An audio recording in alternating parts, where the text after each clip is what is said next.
C'est un projet que nous avions mis en œuvre il y a de cela 3 ans dans 35 communautés et actuellement il faut qu'on le mette à l'échelle dans d'autres zones qui font partie de nos zones cibles. Et vous savez, aujourd'hui, on est avec les coordonnateurs qui sont membres d'Amnesty, de groupes d'Amnesty, mais qui sont aussi membres d'autres organisations de la société civile ici, pour pouvoir un peu planifier les activités, éventuellement aussi les former sur les droits humains, sur les questions de planification, aussi les méthodologies participatives et éventuellement lever certaines ambiguïtés et aussi partager les résultats du premier projet. L'enjeu, c'est de faire en sorte qu'il y ait le respect des droits des femmes et spécifiquement des filles.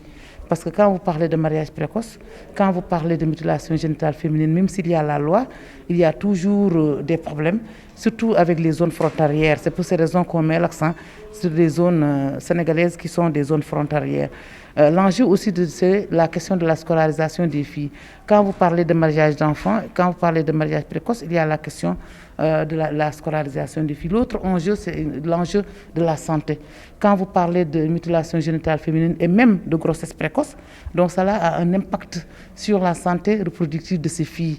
Et vous voyez tous ces pertes en vie humaine lors des accouchements, entre autres, parce qu'un enfant ne doit pas porter un enfant. Et nous allons travailler, et ces personnes vont travailler au niveau des écoles, mais au niveau aussi communautaire.